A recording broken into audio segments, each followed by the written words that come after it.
Har dere hørt om hesten som gikk gjennom isen og det var kreft?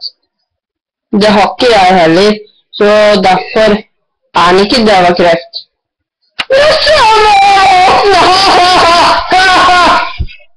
Det var du har kreft i går? Ja, se på håret mitt.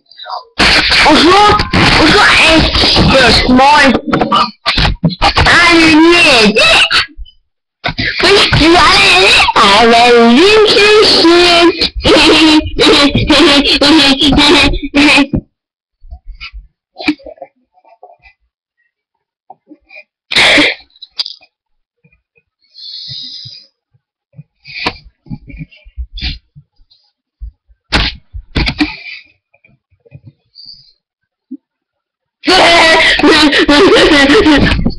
Skal jeg fortelle deg en vits?